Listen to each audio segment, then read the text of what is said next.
It was 1944. The American military machine was relentlessly advancing against the Japanese forces across the Pacific. One of the most pivotal moments in the Allied forces' war effort was the capture of Japanese soldiers and their subsequent detention in POW camps. Among the many prisoners who were captured were not only soldiers but also female support staff, nurses, and clerks who had been involved in the war effort. These women, many of whom were Muslim, were thrown into a world they had never anticipated. A world where they were considered enemies of the state, and where their religion and cultural practices were viewed with suspicion by their captors. The women were told that the Americans would be brutal, that they would strip them of their dignity, and that their faith would be a source of shame.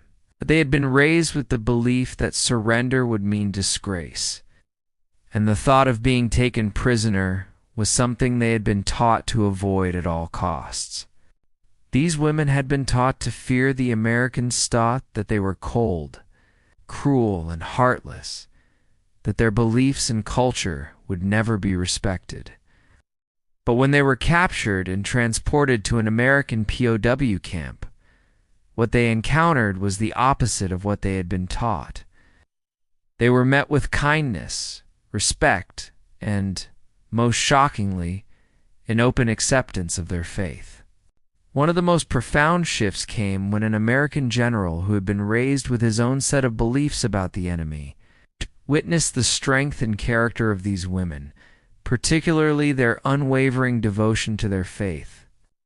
This moment would not only change the lives of these Muslim women, but would also change the perspective of the general, who had never before considered how deeply compassion and respect could shape the future of a nation at war. This is the story of how an American general, through the character of Muslim Japanese women, POWs, experienced an unexpected transformation, a transformation that would shape his view of the world and the enemy he had been fighting. It was late in the war, and the American military had advanced far enough to capture thousands of Japanese soldiers and civilians. Among those captured were several hundred women, many of them Muslims who had been working as nurses and support staff. The Japanese government, under the pressures of war, had taken women from various religious backgrounds and pushed them into service as auxiliaries. These women were caught between loyalty to their country, devotion to their families, and the ideals of their faith.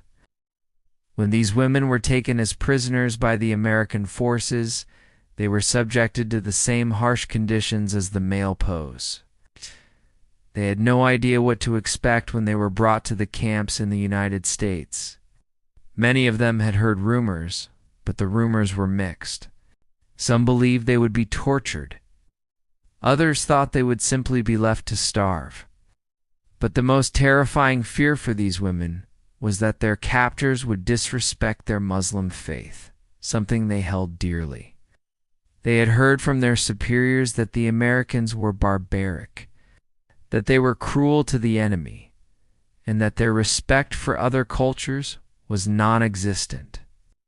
These women believed their faith would be a burden in the American camps, that they would be mocked for their beliefs, and that their prayers would be seen as an inconvenience or a sign of weakness. But what they encountered at the American POW camps was something they could never have anticipated. The camp where the women were taken was a far cry from what they had expected. The American soldiers, while serious in their roles, treated the POS with a surprising level of professionalism. They did not immediately mock or treat the women with disdain. Instead, they showed a basic respect for the prisoners' humanity, which was a stark contrast to the treatment these women had expected. As time went on, a significant moment unfolded that would forever change the way these women saw their captors. The women had been trying to practice their faith in secret. They had been told that surrendering was a disgrace and that their faith was something to be ashamed of. But here, in the POW camp, they had been given the freedom to pray. However, they still feared that any attempt to openly practice their religion would result in punishment. For them, the American soldiers represented the other, the enemy they had been taught to hate. But one afternoon, something extraordinary happened.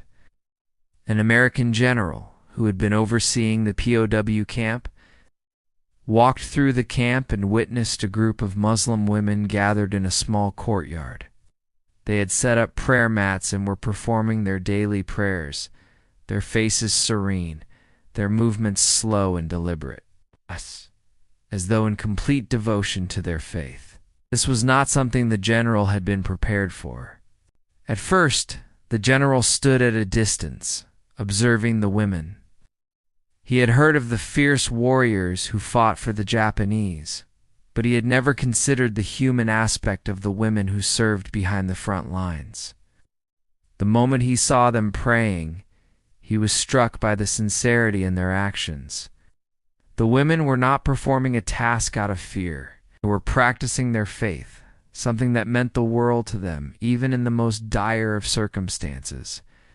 The general was moved by the contrast between the brutality of war and the peacefulness of the scene before him.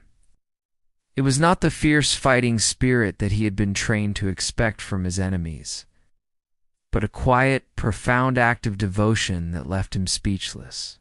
He realized that these women, though enemies in the war, were not monsters. They were human beings, with their own fears, hopes, and beliefs. The American general was not one to show his emotions easily, but this moment was different. He knew that he had to acknowledge the women's faith, not with suspicion, but with respect. He ordered his officers to provide the Muslim women with prayer mats and allowed them to pray openly and without fear. This was an unprecedented gesture of goodwill and respect, one that stunned the women.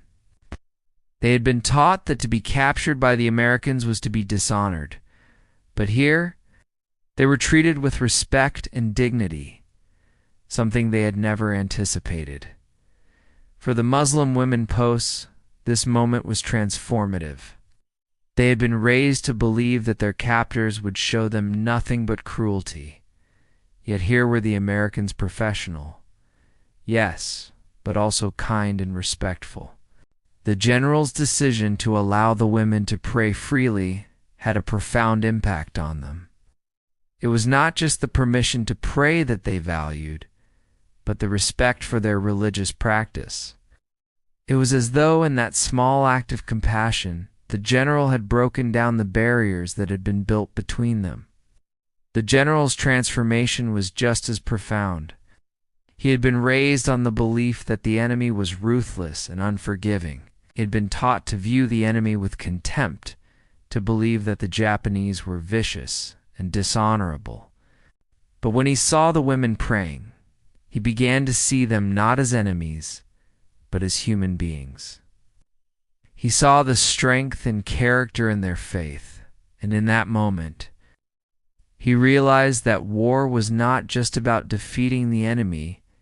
It was about respecting the humanity of those who fought against you. You're the general, who had once thought of these women as mere captives, now saw them as people. He saw them as mothers, daughters, and sisters who had been caught in the web of war. He saw their resilience, their devotion, and their courage. In the end, the general's respect for the Muslim post changed his entire outlook on the war. He began to see the enemy not as a faceless force, but as individuals, each with their own lives, beliefs, and values. This shift in perspective would influence not only his actions as a leader, but also the way he would carry himself in the future. As the war progressed, the relationships between the American soldiers and the POWs deepened. The general's actions opened the door to greater understanding, and more acts of kindness followed. The American soldiers continued to show respect to the Muslim women POWs, offering them food, medical care, and the freedom to practice their faith. They began to share conversations, stories, and even laughter. Slowly, the divide between captor and captive began to fade. The Muslim women, their faith had become a source of strength. They were no longer just prisoners, they were women who had been allowed to live with dignity and respect. They were treated as equals, and their beliefs were not just tolerated, they were embraced. For the general, the women's actions had transformed him. The realization that they were more than just enemies, that they were people of deep faith, had forever changed his outlook on the war. He could no longer view the conflict through the lens of propaganda. He had seen the humanity of the enemy, and it had made him question everything he had been taught. In the years following the war, General would often reflect on the moment he saw the Muslim women post-praying in the camp. It was a turning point in his life, a moment when he realized that compassion, respect, and understanding were more powerful than any weapon of war. And for the Muslim women, the kindness they received from the American general and his soldiers would stay with them for the rest of their lives. Their story would become a testament to the power of faith, dignity, and the human spirit, a story of how, even in the darkest of times, compassion could break down the barriers of hatred and create lasting bonds of respect and understanding.